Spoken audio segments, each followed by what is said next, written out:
യേശുവിൻ്റെ മതം ഏതായിരുന്നു? യേശു ഒരു മത അനുയായി ആയിരുന്നുവോ? മത അനുയായി ആയിരുന്നുവെങ്കിൽ യേശുവിന് ആത്മീയമായ ദൗത്യം ആവിഷ്കരിക്കുവാനോ പൂർത്തീകരിക്കുവാനോ കഴിയുമായിരുന്നു. ഇതാണ് നമ്മുടെ ചിന്താവിഷയം. ഇതിന് ഒരു ചെറിയ പശ്ചാത്തലമുണ്ട്, അത് സൂചിപ്പിക്കുക സത്യസന്ധമായ ഒരു കടമയായതുകൊണ്ട് ഞാൻ നിർവഹിച്ചോളട്ടെ. ഈ അടുത്ത ഇടെ മലയാളത്തിൽ വളരെയധികം ശ്രദ്ധ പിടിച്ചു പറ്റിയിട്ടുള്ള എം മുകുന്ദന് കേരള സർവകലാശാല ONV കുറുപ്പ് സ്മാരക അവാർഡ് നൽകിയ സാഹചര്യത്തിൽ മുകുന്ദൻ നടത്തിയ പ്രസംഗമധ്യേ അദ്ദേഹം പറഞ്ഞൊരു കാര്യം, മനുഷ്യന് ദൈവബോധം ആവശ്യമാണ്, എന്നാൽ മതങ്ങൾ ആവശ്യമില്ല. ഇതിനെപ്പറ്റി വിവാദങ്ങളുണ്ടായി, ന്യായമായ വിവാദമുണ്ടാകും. വിവാദമുണ്ടാകാനാണ് അദ്ദേഹം അങ്ങനെ പറഞ്ഞത് എന്നാണ് ഞാൻ മനസ്സിലാക്കുന്നത്, അല്ലെങ്കിൽ കരുതുന്നത്. ഏതായാലും ഇത് അത്ര വിപ്ലവാത്മകമായ ഒരു ആശയമായിട്ട് എനിക്ക് തോന്നിയിട്ടില്ല. കാരണം കുറഞ്ഞ പക്ഷം 20 വർഷമെങ്കിലും ഞാൻ ഇതേ ആശയം പല വിധത്തിൽ അവതരിപ്പിച്ചിട്ടുണ്ട്. ഇതേ യൂട്യൂബ് സംഗമത്തിൽ പല വീഡിയോകളിൽ ഞാൻ ഇത് സൂചിപ്പിച്ചിട്ടുണ്ട്. എന്നാൽ ഈ തരുണത്തിൽ ഇത് കുറച്ചുകൂടെ വ്യക്തമായി പരാമർശിക്കുന്നത്, ഇതിനെപ്പറ്റി കൂടുതൽ വ്യക്തത പ്രാപിക്കത്തക്കവണ്ണം ചിന്തിക്കുവാൻ വഴിയൊരുക്കുന്നത് അഭിലഷണീയമാണ് എന്നതുകൊണ്ട് ചില കാര്യങ്ങൾ കൂടെ ഞാൻ ഇവിടെ ഏവരുമായി പങ്കിടുകയാണ്. യേശുവിന് മതമുണ്ടായിരുന്നു, അല്ലെങ്കിൽ യേശുവിൻ്റെ മതം ഏതായിരുന്നു? ഭഗവാൻ ബുദ്ധൻ്റെ, ലോർഡ് ബുദ്ധ മതം ഏതായിരുന്നു? മുഹമ്മദ് നബിയുടെ മതം ഏതായിരുന്നു? ഗുരു നാനാക്കിൻ്റെ മതം ഏതായിരുന്നു? ലോർഡ് മഹാവീരയുടെ മതം ഏതായിരുന്നു? നാം ചിന്തിക്കേണ്ട കാര്യം തന്നെയാണ്. ആമുഖമായി പൊതുവായ ഒരു മർമ്മം സൂചിപ്പിക്കട്ടെ. ഒരു മതത്തിൻ്റെ ചട്ടക്കൂടിൽ നിന്നുകൊണ്ട് മനുഷ്യരാശിയുടെ നന്മയ്ക്ക് വേണ്ടി സർവലൗകികമായ സത്യങ്ങൾ അന്വേഷിച്ച് കണ്ടുപിടിക്കുകയും അത് കളങ്കം ചേരാത്ത വിധത്തിൽ അതിൻ്റെ പരിശുദ്ധിയിൽ എന്ന് പറഞ്ഞാൽ ആത്മീയമായ വീര്യത്തിൽ ലോകത്തോട് സാക്ഷീകരിക്കുക അല്ലെങ്കിൽ വിളിച്ചു പറയുകയും ചെയ്യുന്ന ഒരു സാധ്യത ചരിത്രം ഇന്നുവരെ വെളിപ്പെടുത്തിയിട്ടില്ല. മതത്തിൻ്റെ ചട്ടക്കൂടിന് വെളിയിൽ നിന്നുകൊണ്ട് മാത്രമേ, സ്ഥാപിത മതങ്ങളുടെ ചട്ടക്കൂടുകൾക്ക് വെളിയിൽ നിന്നുകൊണ്ട് മാത്രമേ ആത്മീയ മഹാരഥന്മാരായ ആളുകൾ മനുഷ്യരാശിക്ക് പുതിയ വെളിച്ചം പ്രദാനം ചെയ്യുവാൻ ശ്രമിച്ചിട്ടുള്ളൂ. ആ മർമ്മത്തിന് യാതൊരു മാറ്റവും ചരിത്രത്തിൽ ഞാൻ ഇന്നുവരെ കാണാൻ കഴിഞ്ഞിട്ടില്ല എന്നത് ഒരു മുഖവുര എന്ന പോലെ മാത്രം ഞാൻ സൂചിപ്പിച്ചുകൊണ്ട്, യേശുവിൽ നാം കാണുന്ന ആ മാതൃക, അത് ഞാൻ ഉദ്ധരിച്ച എല്ലാ ആളുകളിൽ നിങ്ങൾക്ക് കാണാവുന്നതാണ്. പക്ഷെ പല കാര്യങ്ങൾ പറഞ്ഞ് ആശയക്കുഴപ്പം ഉണ്ടാക്കുകയോ അതിനെ ശ്രദ്ധിക്കുന്ന ഏവർക്കും ആശയഭാരം സൃഷ്ടിക്കുകയോ ചെയ്യാതെ നമ്മുടെ അന്വേഷണം ലളിതമാക്കുന്നതിന് വേണ്ടി മാത്രം ഞാൻ യേശുവിൽ ശ്രദ്ധ പരിമിതപ്പെടുത്തി ചില കാര്യങ്ങൾ പറയാൻ പോവുകയാണ്. യേശു ഒരു മതത്തിൻ്റെയും ചട്ടക്കൂടിൽ നിന്ന് പ്രവർത്തിച്ചയാളല്ല. അല്ലെങ്കിൽ കുറച്ചുകൂടെ വ്യക്തമായി പറഞ്ഞാൽ, യേശുവിന് മതമില്ലായിരുന്നു എന്നത് ഒരു പക്ഷേ ക്രിസ്ത്യാനികൾ ഇപ്പോഴും തിരിച്ചറിഞ്ഞിട്ടില്ല. വംശം കൊണ്ട് യേശു യഹൂദനായിരുന്നു, സംശയമില്ല. വംശം കൊണ്ട് യേശു യഹൂദനായിരുന്നു. എന്നാൽ മതം കൊണ്ട് യേശു യഹൂദരല്ലായിരുന്നു. തൻ്റെ ആരംഭകാലത്ത്, തൻ്റെ പരസ്യ ശുശ്രൂഷയുടെ ആരംഭകാലത്ത് യേശു തന്നെ വിഭാവന ചെയ്തത് യഹൂദ മതത്തിൻ്റെ ഒരു പരിഷ്കർത്താവ് എന്ന വിധത്തിലാണ്. മത്തായിയുടെ സുവിശേഷം 5-ാം അധ്യായത്തിൻ്റെ 17-ാം വാക്യം നമുക്ക് എവർക്കും കാണാപ്പാടും അറിയാവുന്നതാണ്. അതുകൊണ്ട് ഈ കാര്യം ചിന്തിക്കുന്നതിന് വളരെ സഹായമാണ്. പ്രവാചകന്മാരെയും ന്യായപ്രമാണത്തെയും നിവർത്തിക്കാനാണ് ഞാൻ വന്നത് എന്ന് പറയുമ്പോൾ, ന്യായപ്രമാണത്തെയും പ്രവാചകന്മാരെയും ആശ്രയിച്ച അല്ലെങ്കിൽ ആ അടിസ്ഥാനത്തിൽ പണിയപ്പെട്ടു എന്ന് യഹൂദൻ കരുതിയിരുന്ന അവൻ്റെ മതം ആ സാധ്യതയിൽ നിന്ന് ലക്ഷ്യം മാറി വഴിതെറ്റി മറ്റെവിടെയൊക്കെയോ എങ്ങോട്ടൊക്കെയോ സഞ്ചരിച്ചു കൊണ്ടിരിക്കുന്നു. അതിന് തിരുത്തലുണ്ടാകണമെന്നാണ് യേശു അഭിപ്രായപ്പെട്ടത്. പക്ഷെ ഏറെ താമസിയാതെ യേശുവിന് മനസ്സിലായി, ഒരു മതത്തിൻ്റെ ചട്ടക്കൂടിനുള്ളിൽ നിന്നുകൊണ്ട് അതിനെ പരിഷ്കരിക്കുവാനോ ഉദ്ധരിക്കുവാനോ അതിന് തിരുത്തൽ നൽകി പുതിയ ദിശാബോധത്തോടുകൂടെ അതെത്തേണ്ട ആത്മീയ ലക്ഷ്യത്തിൽ കൊണ്ട് എത്തിച്ചേർക്കുവാനോ ആർക്കും സാധ്യമല്ല, ദൈവത്തിന് പോലും സാധ്യമല്ല എന്ന് യേശു തിരിച്ചറിഞ്ഞു. തൽഫലമായി, പ്രത്യേകിച്ച് മത്തായിയുടെ സുവിശേഷത്തിൻ്റെ ഘടനയിൽ നിന്ന് നിങ്ങൾക്ക് വ്യക്തമായി മനസ്സിലാകുന്നതാണ്, യേശു ആ ലക്ഷ്യം ഉപേക്ഷിക്കുകയും അതിനു പകരം തികച്ചും നൂതനമായ ഒരു ആത്മീയ ദർശനം ആവിഷ്കരിക്കുകയും ചെയ്തു. അതിൻ്റെ പേരാണ് ദൈവരാജ്യം എന്നുള്ളത്. എന്നാൽ ആ ദൈവരാജ്യ സങ്കല്പം യേശുവിൻ്റെ കാഴ്ചപ്പാടിൽ ആദ്യം മുതൽ ഉണ്ടായിരുന്നു. അതുകൊണ്ടാണ് മത്തായിയുടെ സുവിശേഷം 4-ാം അധ്യായത്തിൽ തന്നെ ദൈവരാജ്യം സമീപിച്ചിരിക്കാൽ മാനസാന്തരപ്പെടുവീൻ എന്ന് യേശു പറഞ്ഞു. 5-ാം അധ്യായത്തിൽ പറയുന്നു, ഞാൻ ന്യായപ്രമാണത്തെയും പ്രവാചകന്മാരെയും നീക്കുവാനല്ല നിവർത്തിപ്പാനാണ് വന്നത്. എന്നാൽ അതിന് മുൻപ് തന്നെ 4-ാം അധ്യായത്തിൻ്റെ 16-ാം വാക്യത്തിൽ ദൈവരാജ്യം സമീപിച്ചിരിക്കാൻ മാനസാന്തരപ്പെടുവീൻ. അപ്പോൾ ന്യായപ്രമാണത്തിൻ്റെയും പ്രവാചകന്മാരുടെയും അടിത്തറയിൽ സ്ഥാപിച്ചിരിക്കുന്നു എന്ന് ജനത്തെ ധരിപ്പിച്ചിരുന്ന യഹൂദ മതം, അതിൽ നിന്ന് തുലവും വ്യത്യസ്തമായ ഒരു ദർശനമാണ് ദൈവരാജ്യ സങ്കല്പം. അതുകൊണ്ടാണല്ലോ യഹൂദൻ മാനസാന്തരപ്പെട്ടെങ്കിൽ മാത്രമേ, അവൻ്റെ മനസ്സിൽ കാര്യമായ സമൂലമായ പരിവർത്തനം വന്നെങ്കിൽ മാത്രമേ ദൈവരാജ്യത്തിൽ പ്രവേശിപ്പാൻ കഴിയുകയുള്ളൂ എന്ന് യേശു വ്യക്തമായി വിളിച്ചു പറഞ്ഞത്. ഇതിൽ കൂടുതൽ സ്പഷ്ടത ആവശ്യമില്ല എന്ന് ഞാൻ കരുതുകയാണ്. അപ്പോൾ അതുകൊണ്ട് തന്നെ യഹൂദ മത പാരമ്പര്യത്തെ പുനരുദ്ധരിക്കുന്നതിനും പുനരാവിഷ്കരിക്കുന്നതിനും നവോത്ഥാന ലക്ഷ്യത്തിലേക്ക് തേരുതെളിക്കുന്നതിനും പകരം ആ ലക്ഷ്യത്തെ ഉപേക്ഷിച്ചിട്ട് അതിൽ നിന്ന് തുലവും വ്യത്യസ്തമായ ദൈവരാജ്യ സങ്കല്പം മനുഷ്യരാശിക്ക് നൽകി അവർക്ക് ആത്മീയമായ വിടുതൽ അനുഭവവേദ്യമാക്കുക എന്ന വളരെ ചരിത്ര പ്രാധാന്യമുള്ള ലക്ഷ്യത്തിലേക്ക് യേശു തൻ്റെ ശ്രദ്ധ പൂർണ്ണമായി മാറ്റി സ്ഥാപിക്കുന്ന ഒരു സാഹചര്യമാണ് സുവിശേഷത്തിൽ നാം കാണും. അപ്പോൾ ഇത് നാം പ്രത്യേകം ഓർക്കേണ്ടത്, യേശു യഹൂദ മതത്തിൻ്റെ ഒരു അനുയായിയായി, യഹൂദ മതത്തിൻ്റെ ഒരു അഭയാർത്ഥിയായി, ആശ്രിതനായി കഴിഞ്ഞിരുന്നുവെങ്കിൽ ആഗോളതലത്തിൽ ഇന്ന് ഏതാണ്ട് 200 കോടിയോളം വരുന്ന ക്രിസ്തീയ സമൂഹം ഉണ്ടാകുമായിരുന്നില്ല. അത്രമാത്രം ശ്രദ്ധേയമായ ഒരു സത്യത്തെ പറ്റിയാണ് നാം ചിന്തിക്കുന്നത്.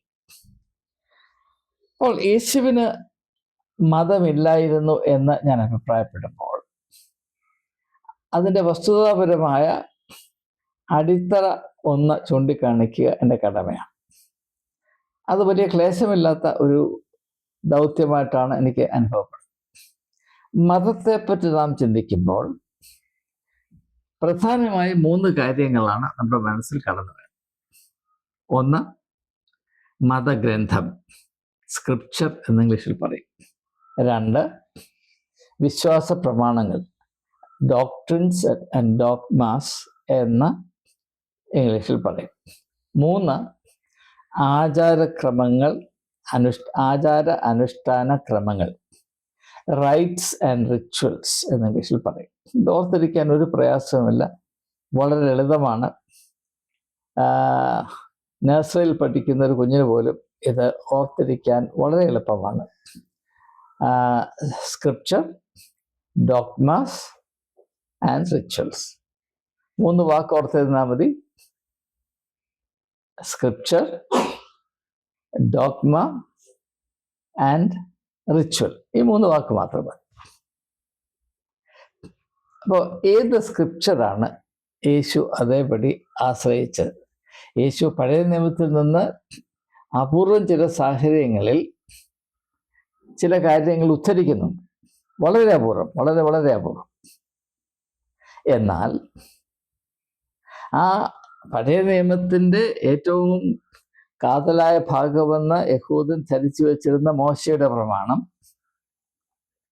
അതിനെ യേശു തിരുത്തുകയും അതിജീവിക്കുകയും ചെയ്തു എന്നതാണ് മത്തായി സുവിശേഷം 5-ാം അധ്യായത്തിലും 6-ാം അധ്യായത്തിലും നാം പ്രത്യേകമായി കാണും. പർവ്വതപ്രസംഗം അത് 5, 6, 7 അധ്യായങ്ങളാണെന്ന് നമുക്കറിയാം. നിങ്ങൾ ഇന്നത് ചെയ്യണമെന്നോ ചെയ്യരുതെന്നോ എന്ന് നിങ്ങളോട് പറഞ്ഞിട്ടുണ്ടല്ലോ, ഞാനോ നിങ്ങളോട് പറയുന്നത്. അപ്പോൾ ഒരു പല്ലിന് പകരം ഒരു പല്ല്, ഒരു കണ്ണിന് പകരം ഒരു കല്ല്, ഞാനത് നിങ്ങളോട് പറയുന്നു. കൊല ചെയ്യരുത് എന്ന് നിങ്ങളോട് പറഞ്ഞിട്ടുണ്ടല്ലോ, ഞാനോ നിങ്ങളോട് പറയുന്നു. വ്യഭിചാരം ചെയ്യരുത് എന്ന് നിങ്ങളോട് പറഞ്ഞിട്ടുണ്ടല്ലോ, ഞാനോ നിങ്ങളോട് പറയുന്നു. അങ്ങനെ മറ്റും. ആരാണ് പറഞ്ഞത്? മോശയിൽ കൂടെ ദൈവം അവരോട് പറഞ്ഞു എന്നാണ് പറയുന്നത്. യഥാർത്ഥത്തിൽ അത് മോശയിൽ കൂടെ ദൈവം ഇങ്ങനെ സിനിമയിലൊക്കെ രേഖപ്പെടുത്തിയിരിക്കുന്ന പോലെ തീ വന്ന് കല്ലിൽ കൊത്തി കൊടുത്തതാണെങ്കിൽ അതിനെ അതിജീവിക്കേണ്ട ആവശ്യം മനുഷ്യപുത്രന് എങ്ങനെ ഉണ്ടായി എന്നത് ഒരു ചോദ്യം തന്നെയാണ്. ആ ചോദ്യം ഞാൻ തൽക്കാലം പരിഗണിക്കുന്നില്ല. എന്ന് മാത്രവുമല്ല, ഈ 2 കൽപ്പലകളിൽ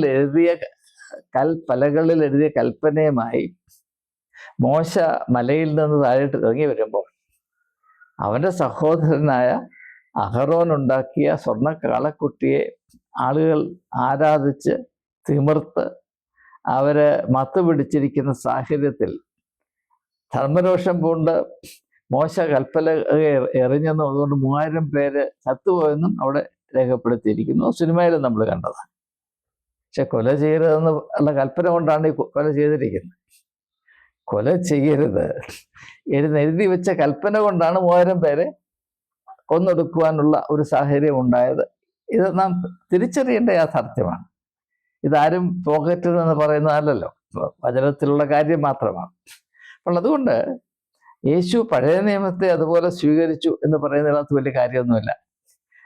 ആ പഴയ നിയമത്തിൽ വിശ്വസിക്കുന്ന ഒരുത്തനും ദൈവരാജ്യ സങ്കല്പം, യേശു വിഭാവന ചെയ്ത ദൈവരാജ്യ സങ്കല്പം ആവിഷ്കരിക്കുവാനോ അത് സ്വീകരിപ്പാനോ സാധ്യമല്ല. അതുകൊണ്ടാണ് യഹൂദൻ യേശുവിനെ കൊന്നത് എന്ന് ദയവായി മനസ്സിലാക്കി. അത് മനസ്സിലാക്കിയില്ലെങ്കിൽ വേറെ ഒന്നും മനസ്സിലാക്കാൻ സാധ്യമല്ല. അപ്പോൾ അതുകൊണ്ട് യേശുവിന് യഹൂദൻ്റെ വേദപ്രമാണങ്ങൾ, സ്ക്രിപ്ചേഴ്സ്, യഹൂദൻ്റെ വേദം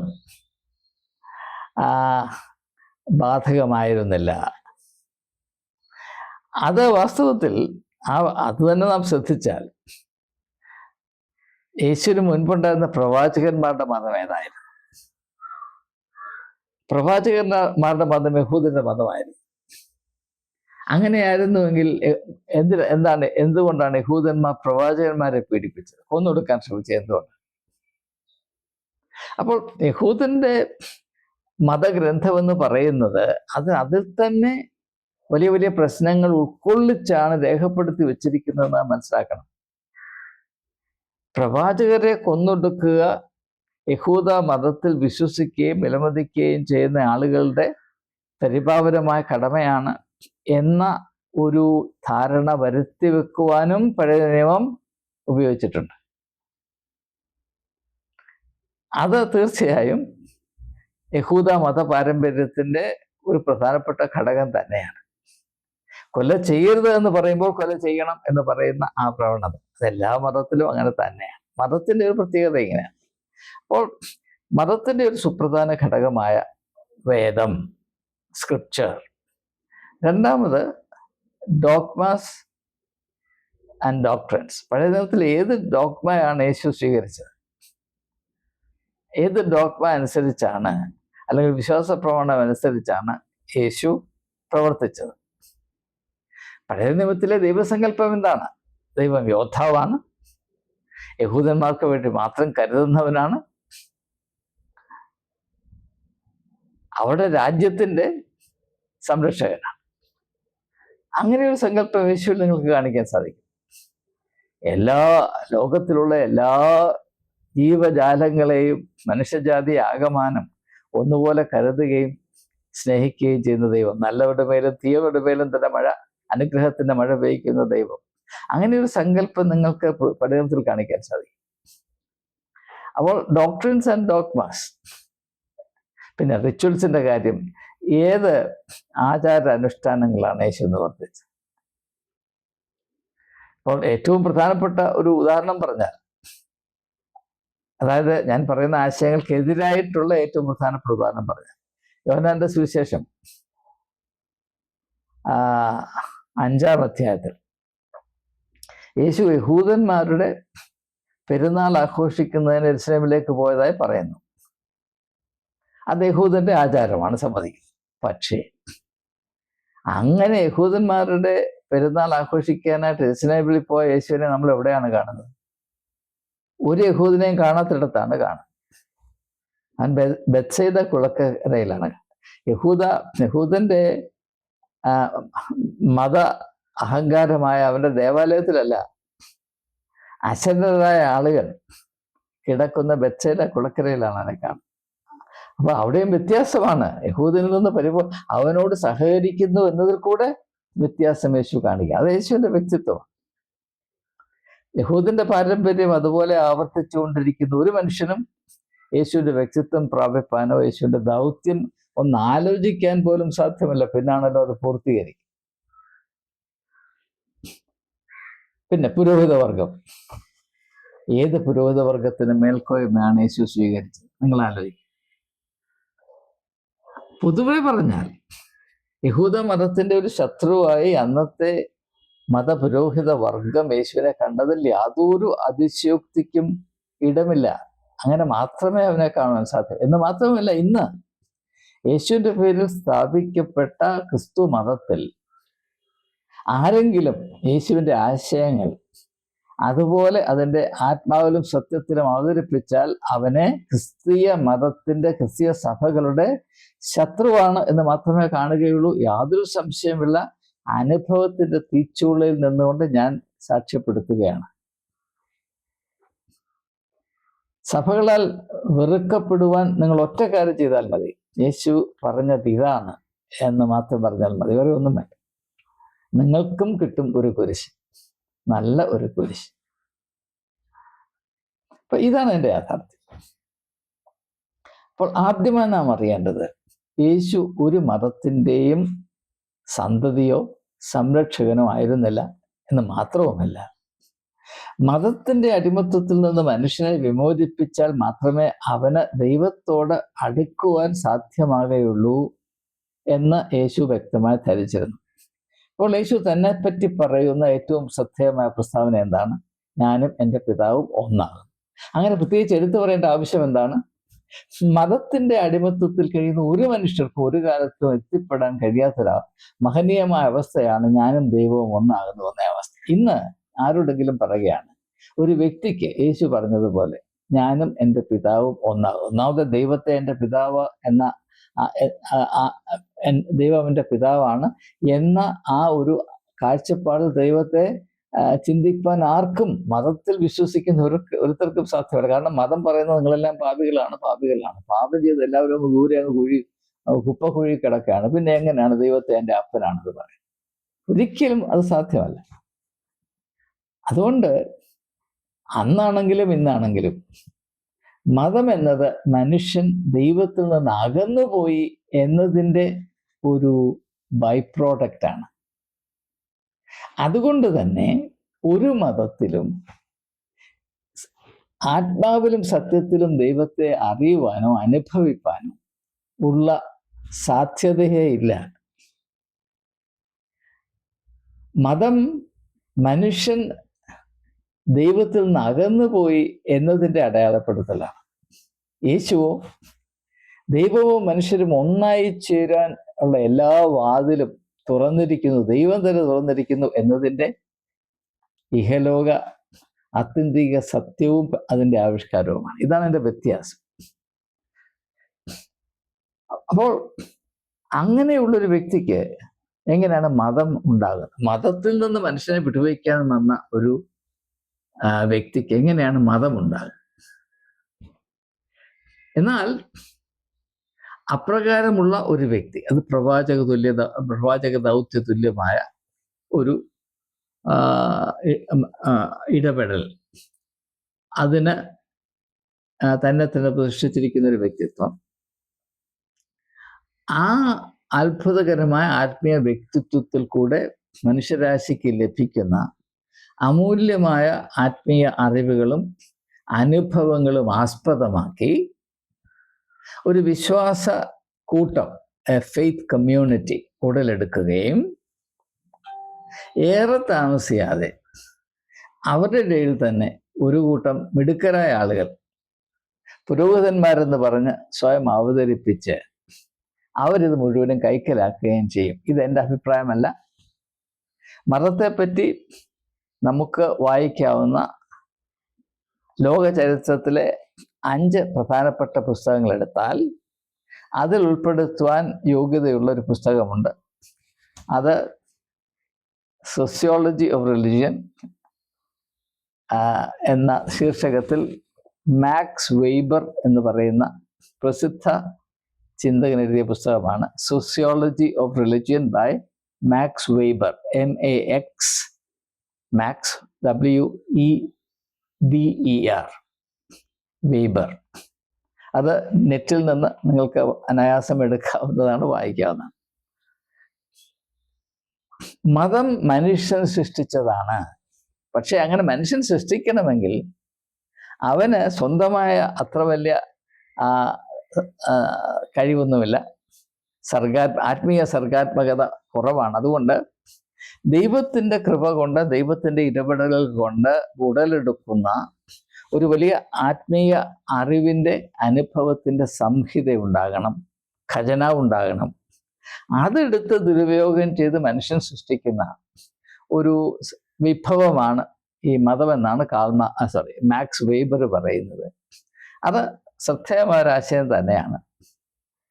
അതുകൊണ്ട് പിന്നെ മതത്തിൻ്റെ ഏറ്റവും പ്രധാനപ്പെട്ട സ്വഭാവം അതിൻ്റെ സ്ക്രിപ്ചറോ അതിൻ്റെ ഡോഗ്മയോ അതിൻ്റെ റിച്വലോ ഒന്നുമല്ല, അത് പുരോഹിത മേൽക്കോയ്മയാണ്. പുരോഹിത മേൽക്കോയ്മ സ്ഥാപിക്കപ്പെടുന്ന ദിവസം മുതൽ മതപതനത്തിലേക്ക് ഗമിക്കും എന്നാണ് മാക്സ് വെയ്ബർ വ്യക്തമായിട്ട് അവിടെ എഴുതി വെച്ചത്. ഇനി പഴയ നിയമത്തിലെ ഒരു ബിംബം, ഒരു പ്രതീകം കൂടെ ഈ സമയത്ത് ഞങ്ങളെ സൂചിപ്പിക്കാം. ഉൽപ്പത്തി പുസ്തകം 11-ാം അധ്യായത്തിൽ ബാബേൽ ഗോപുരം പണിയുന്ന ഷീനാർ താഴ്വരയിൽ താമസിക്കുന്ന ആളുകൾ ഒരു വലിയ ഗോപുരം പണിയും. എന്തിനാണ് അവർ ഗോപുരം പണിയുന്നത്? ഞങ്ങൾ ഭൂമിയുടെ പരപ്പിൽ ചിതറിപ്പോകാതിരിക്കേണ്ടതിന്. നല്ല ഉദ്ദേശമാണ്. അതിൻ്റെ ഫലം എന്താണ്? ഗോപുരം തകർന്നു, ആളുകൾ ചിതറിപ്പോയി. ഏത് ഉദ്ദേശത്തോടുകൂടെ സംരംഭം ആരംഭിച്ചോ അതിന് ഘടകവിരുദ്ധമായി അതിൻ്റെ പ്രതിഫലം ഉണ്ടായി. ഇതാണ് മതം. ബാബേൽ ഗോപുരം മതത്തെ പ്രതിനിധീകരിക്കുന്ന ഒരു ബിംബമാണ് എന്നത് അധികം ആളുകൾ തിരിച്ചറിഞ്ഞിട്ടില്ല. ലോകത്തിലെ മതങ്ങൾ ബാബേൽ ഗോപുരങ്ങൾ തന്നെയാണ്, യാതൊരു സംശയമില്ല. അതുവരെ ജനം ഐകമത്യത്തിലായിരുന്നു. അത് ദൈവകേന്ദ്രീകൃതമായ ഐകമത്യമായിരുന്നു. എന്നാൽ ദൈവത്തിൽ ആശ്രയിക്കാതെ ഞങ്ങളുടെ മിടുക്കുകൊണ്ട് ഞങ്ങൾ സൃഷ്ടിക്കുന്ന ബാബേൽ ഗോപുരത്തെ നോക്കി നിന്നാൽ ഞങ്ങൾ ചിതറിപ്പോകാതെ ഒന്നായിരിക്കും എന്ന് പറഞ്ഞുണ്ടാക്കുന്ന ഈ പരിപാടി തകർച്ചയിലേക്ക് നമ്മെ വഴി നടത്തും. നാം ഏത് ലക്ഷ്യത്തോടു കൂടി ഇറങ്ങി പുറപ്പെട്ടോ അതിന് തികച്ചും വിരുദ്ധമായ ദിശയിലേക്ക് നമ്മെ വലിച്ചിഴച്ചു കൊണ്ടുപോകും. അതാണ് മതത്തിൻ്റെ സ്വഭാവം എന്ന് തിരിച്ചറിയാൻ യാതൊരു പ്രയാസവുമില്ല. ഞാൻ ഒന്ന് സൂചിപ്പിക്കട്ടെ. യോഹന്നാന്റെ സുവിശേഷം 17-ാം അധ്യായത്തിൽ യേശു മനസ്സ് നൊന്ന് പ്രാർത്ഥിക്കുന്നു, ദൈവമേ നീ എനിക്ക് തന്ന ജനം ഒന്നായി തീരണമേ എന്നുള്ളതാണ്. യേശുവിൻ്റെ ഈ മധ്യസ്ഥ പ്രാർത്ഥനയുടെ ഏക ലക്ഷ്യം വിശ്വാസജനത്തിൻ്റെ ഐകമത്യം എക്കാലത്തും കാത്തു സൂക്ഷിക്കപ്പെടുക എന്നുള്ളതാണ്. പക്ഷെ അങ്ങനെ സംഭവിച്ചു. ഒരേ ശരീരമായി തീരണം, ഒരാത്മാവും ഒരു ശരീരവുമായി തീരണം. ഒരേ രക്ഷകനിൽ കേന്ദ്രീകരിച്ച് ഒരേ പരിശുദ്ധാത്മാവിൻ്റെ ശക്തിയിൽ നടത്തപ്പെട്ട് ഒരേ ദൈവത്തിൽ വിശ്വസിക്കുന്ന ജനം ഐകമത്യത്തിൻ്റെ സാക്ഷ്യം ലോകത്തിന് നൽകിയെങ്കിൽ മാത്രമേ ഈ ആത്മീകമായ ദൈവിക ഇടപെടൽ ആധികാരികമാണ് എന്ന് ലോകം വിശ്വസിക്കുകയുള്ളൂ എന്നാണ് ഈശോടെ പറയുന്നത്. നീ എന്നെ അയച്ചു എന്ന് ലോകം വിശ്വസിക്കണമെങ്കിൽ നീ എനിക്ക് തന്ന ജനം ഒന്നായി തീരണം. എന്നാൽ എന്ത് സംഭവിച്ചു? യേശുവിൻ്റെ ശരീരം എന്ന് അവകാശപ്പെടുന്ന ഈ സഭ ഒരു 50,000 കഷ്ണമായി കീറി മുറിഞ്ഞ് വലിച്ചു കീറി എറിഞ്ഞില്ലേ? ആരാണ് ചെയ്തത്? എന്തിനാണ് ചെയ്തത്? ഇതാണ് മതത്തിൻ്റെ സ്വഭാവം. മതത്തിൽ നിന്ന് ഇതിനപ്പുറത്ത് നിങ്ങൾ പ്രതീക്ഷിക്കരുത് എന്നതാണ് സുവിശേഷം നമ്മൾക്ക് തരുന്ന മുന്നറിയിപ്പ്. ഇത് എൻ്റെ ആശയമേ അല്ല. ഇത് ഞാൻ പറയുമ്പോൾ ആളുകൾ അന്തം വിട്ട് നിൽക്കുകയാണ്. കാരണം വേദപുസ്തകം അറിയാൻ വയ്യാത്തത്, സുവിശേഷം അറിയാൻ വയ്യാത്തത് കൊണ്ടാണ്. ഞാൻ സുവിശേഷത്തിൻ്റെ ആക്ഷരികമായ സാക്ഷ്യത്തിൽ നിന്ന് അല്പം പോലും ഇടത്തോട്ടോ വലത്തോട്ടോ നോക്കാതെയാണ് സംസാരിക്കുന്നത്. സ്വന്തം പോക്കറ്റിൽ നിന്ന് ഇട്ട് ഞാൻ ഒരു കാര്യവും പറയുന്നില്ല. അപ്പോൾ അതുകൊണ്ട് വളരെ വ്യക്തമാണ്. യേശു പറഞ്ഞു, നിങ്ങൾ മാനസാന്തരപ്പെടണം. യഹൂദ മതത്തിൻ്റെ പ്രതിനിധിയായ യേശുവിനെ വന്ന് കണ്ട നിക്കോദീമോസിനോട് യേശു എന്താണ് പറയുന്നത്? നീ വീണ്ടും ജനിക്കണം. ആ വീണ്ടും ജനിക്കുക എന്ന് പറഞ്ഞ ആശയത്തിൻ്റെ പ്രധാനപ്പെട്ട ഉൾക്കാഴ്ച, നീ മതത്തിൻ്റെ അടിമയായി ഇപ്പോൾ നിൽക്കുന്നു. ആ അനുഭവത്തിൽ നിന്ന് നിനക്ക് ഒരു വിടുതൽ ഉണ്ടാകണം. ദൈവം നിനക്ക് നൽകിയ ആത്മീയ സ്വാതന്ത്ര്യത്തെ സ്വീകരിപ്പാൻ നിനക്ക് ധൈര്യമുണ്ടാകണം, നട്ടലുണ്ടാകണം. അതാണ് വീണ്ടും ജനനം. ഇപ്പൊ മതത്തിനകത്തുള്ള ഏതോ മാമാങ്കമായിട്ടാണ് വീണ്ടും ജനനത്തെ ആളുകൾ മനസ്സിലാക്കിയത്. അങ്ങനെയല്ല. ഒരു പുതിയ ആരംഭം. ചെറുപ്പം മുതലേ നിന്നെ പരിശീലിപ്പിച്ചൊരു വിധമില്ലേ, ഒരു മതത്തിന്റെ വിധമില്ലേ, അതിനകത്ത് കിടന്ന് നീ കറങ്ങുകയാണ്. ഇപ്പൊ പണ്ട് ഗ്രാമഫോൺ റെക്കോർഡ് ഉണ്ടായിരുന്നു. അതിൻ്റെ ആ ചുഴിയിൽ കൂടെ, അതിൻ്റെ ആ ഗ്രൂവിൽ കൂടെ ഒരു ഗ്രാമഫോൺ റെക്കോർഡിന്റെ സൂചി സ്റ്റൈലസ് കിടന്ന് കറങ്ങുന്നത് പോലെയാണ് നമ്മൾ കറങ്ങിക്കൊണ്ടിരിക്കുന്നത്. അതുകൊണ്ട് ഇതിനകത്തുനിന്ന് യാതൊരു സാധ്യതയും ഉണ്ടാകുകയില്ല. 1000 വർഷം ആവർത്തിച്ച അതേ കാര്യം ഇങ്ങനെ ആവർത്തിച്ചുകൊണ്ടിരിക്കാമെന്നല്ലാതെ രാമ രാമ രാമ രാമ രാമ രാമ രാമ രാമ രാമ രാമ രാമ രാമ രാമ രാമ ഇങ്ങനെ പറഞ്ഞുകൊണ്ടിരിക്കാമെന്നല്ലാതെ ഇപ്പം മറുഭാഷ പറഞ്ഞുകൊണ്ടിരിക്കുന്നു. ഒരേ മറുഭാഷ, അറുഭാഷ. അതിപ്പോ ഒരു വ്യക്തിക്ക് ഒരു ഇത്രയും അറുഭാഷയേ ഉള്ളൂ. അത് അദ്ദേഹം 20 വർഷം 30 വർഷം 60 വർഷം കാച്ചിക്കുറുക്കും. അതുകൊണ്ട് ആർക്കെങ്കിലും എന്തെങ്കിലും മാറ്റം വന്ന് നിങ്ങൾ കണ്ടിട്ടുണ്ട്? ഇത് പറയുന്ന പാസ്റ്ററുടെ പല്ല് പോകുകയല്ലാതെ ആ ഒരു മാറ്റമല്ലാതെ വേറെ എന്തെങ്കിലും വന്ന് നിങ്ങൾ കണ്ടിട്ടുണ്ട്? ആർക്കെങ്കിലും? ഇത് മതത്തിന്റെ സ്വഭാവമാണ്. മതത്തിൽ ഇങ്ങനെയുള്ള വൈകൃതങ്ങൾ ഇല്ലെങ്കിൽ ആളുകൾക്കൊരു ഭൂമിയില്ല. ആത്മീയതയിൽ ഇത് അശ്ലീലവും മതത്തിൽ ഇത് അഭിമാനവുമാണ്. ഇതാണ് ഇന്നത്തെ കാര്യം. അപ്പോൾ അതുകൊണ്ട് മതത്തിൻ്റെ അടിമത്വത്തിൽ നിന്ന് വിടുതൽ പ്രാപിക്കുക എല്ലാ മനുഷ്യരുടെയും അടിസ്ഥാന ആവശ്യമാണ്. മതം മനുഷ്യനെ അവൻ്റെ ഉള്ളിൽ കടന്ന് അവിടെ ദൈവം സ്ഥാപിച്ച സ്വാതന്ത്ര്യത്തെ പറ്റിയുള്ള വാഞ്ച, ദാഹം, വിശപ്പ് പറിച്ചെടുത്ത് കളയുന്നു. അടിമകളായിരിക്കുന്നത് നിങ്ങൾക്ക് നന്മയാണ് എന്ന് വിശ്വസിക്കാൻ പഠിക്കുന്നു. ആ പ്രക്രിയ ആരംഭിക്കുന്നത് വ്യക്തികൾക്ക് ബോധം ഉദിക്കുന്നതിന് മുൻപാണ്. അതുകൊണ്ടാണ് ക്യാച്ച് ദം യങ്, ചെറുപ്പത്തിലെ അവരെ പിടിക്കണം എന്ന് പറയുന്നത്. ആർക്കും ചിന്തിക്കാൻ അവസരം കൊടുക്കരുത്. ഇത് യേശുവിൻ്റെ മാർഗത്തിന് അനുയോജ്യമായ ഒരു സമീപനമാണെന്ന് പറയുന്നത് അതിനേക്കാൾ നല്ലത് യേശുവിനെ ക്രൂശിക്കുന്നതാണ് എന്നാണ് എൻ്റെ അഭിപ്രായം. മനുഷ്യൻ ചിന്തിക്കണം. ചിന്തയിൽ കൂടെയാണ് മനുഷ്യൻ സ്വാതന്ത്ര്യത്തിന്റെ അനുഭവത്തിലേക്ക് വരുന്നത്. കാരണം ചിന്തിക്കുമ്പോഴാണ് വളരുന്നവൻ മാത്രമാണ് സ്വതന്ത്രനാകുന്നത്. സ്വാതന്ത്ര്യം ആന്തരികമായ അവസ്ഥയാണ് എന്ന് പഠിപ്പിച്ച വ്യക്തിയാണ് യേശു. അവിടെയാണ് പറയുന്നത്, ഇപ്പോൾ നീ ചിന്തിക്കരുത്, എൻ്റെ കുഞ്ഞാടായിട്ട് നിന്നോണം എന്ന് പറയും. അപ്പൊ ഇത് വലിയ അപകടമാണ്. സമയം കൈവിട്ടു പോകുന്നു. അനേക കാര്യങ്ങൾ ഉൾപ്പെടുത്തണമെന്ന് വിചാരിച്ചതാണ്. ആർക്കും ക്ഷമയില്ലാത്തത് കൊണ്ട്.